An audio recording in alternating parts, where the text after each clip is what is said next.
My name is Jan from Max on Low Code, and in this tutorial I'm going to show you how to implement 3D animation in Mendix.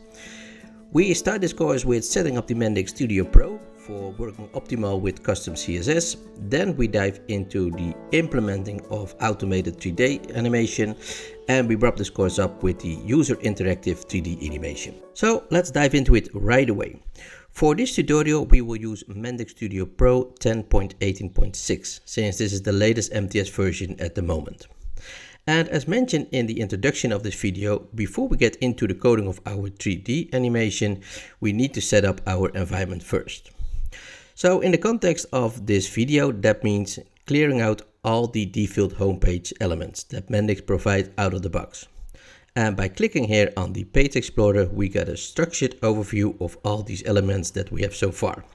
So let's for now get rid of those. On the top level, we still have a container element, as you can see here, which we rename to wrapper. And in our wrapper container, which is actually an HTML div, we place another div called loader. We also fill out the class loader here. And this name of the class is very important, since this is the tag we will use in our CSS code later.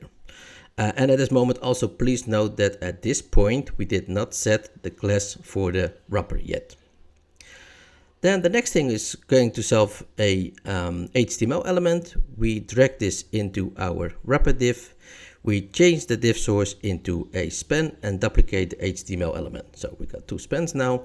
And we will change the second one into an I node. So now that we have our basic elements in order, we need to create our own styling modules.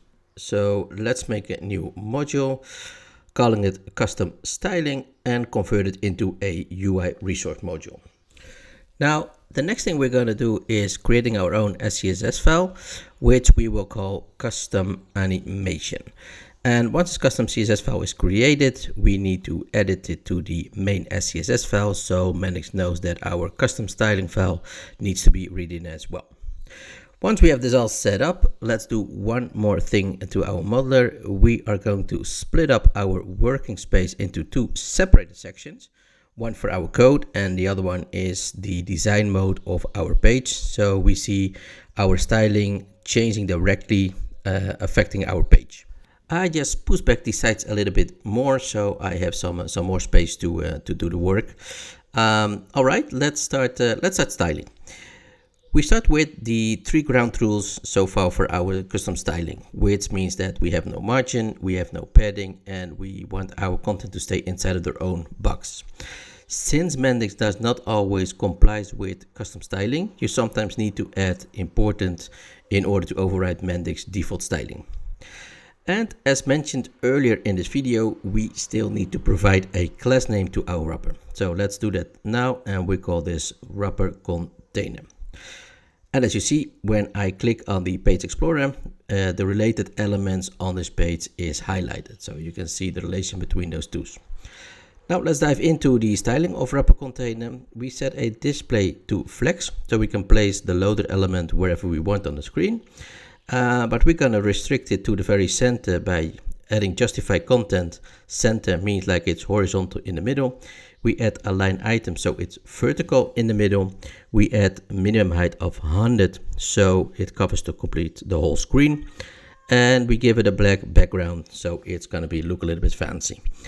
And when we save this in Mendix, we see that the result of our custom styling takes into effect right away. Now, when we look back at the other elements, we see that the loader is inside of the wrapper, which is crucial since the display flags, justify content, and the align items, only work from parent to child, which is in this case the parent, which is the wrapper, and the child, which is the loader. So inside the loader, we have our own HTML elements, span and I. So this brings us to the following of the div loader. We set the position to relative, meaning that it looks at the parent and then places it in its normal position. We give it a 300 pixels wide and a 300 pixels height. We already give it at this moment the transform style preserve 3D, and we transform the default, let's say, placing on the screen with a 35 degrees on the X rotation and a 345 on the Z rotation. I understand that maybe this is not all familiar, so if you would like to have some more details on these specific CSS elements, please check the comments of the video below, because it's too much to explain every single line of CSS in this video.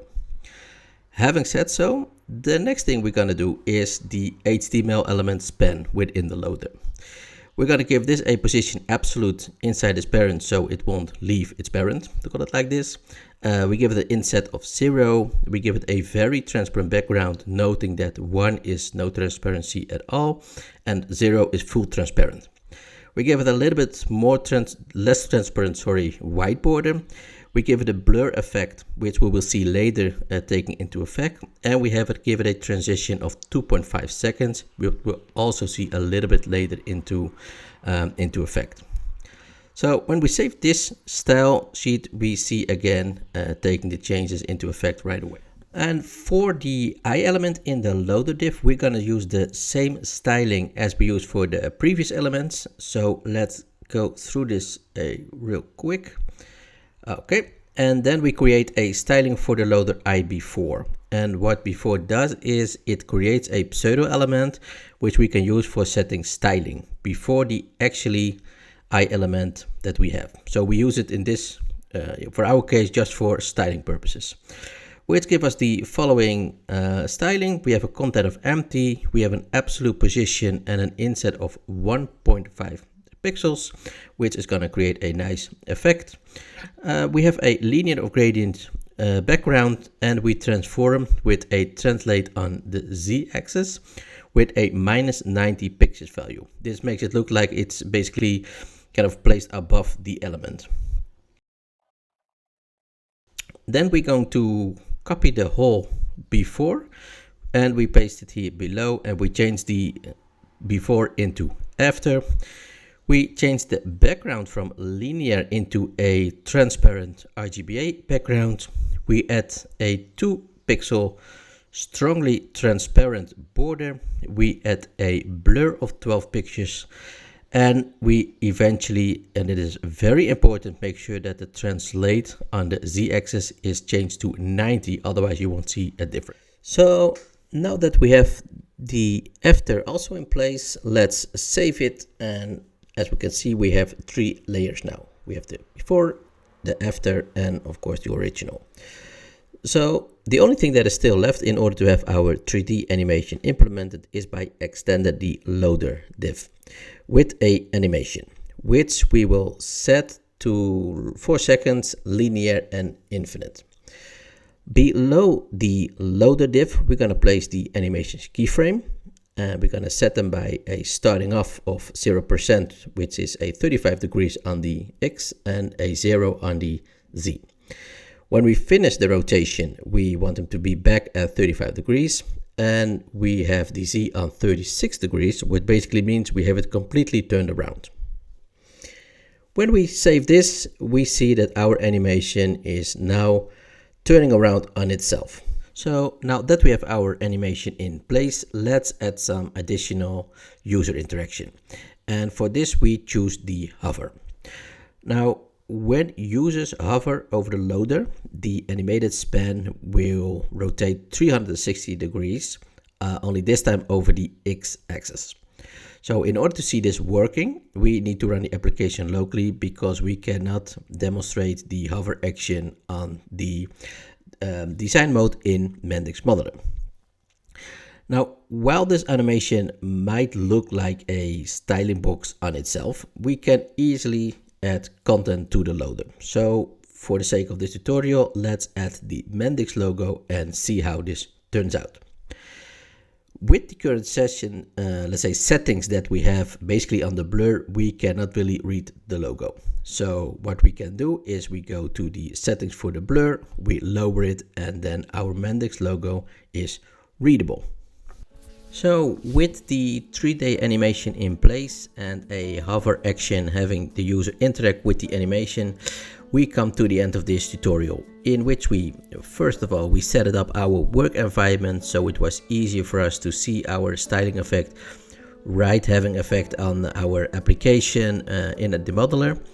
We built our own animation with keyframes, so we have control over our animation, how it rotated and how fast it rotated. And we had to close this tutorial with providing, let's say, a limited control for the users to interact with our 3D animation with the hovering effect. So I hope it was fun and constructive to follow along. If you have any questions or feedback concerning this tutorial videos, please drop it in the comments below. For now, I want to say thank you for watching and keep learning.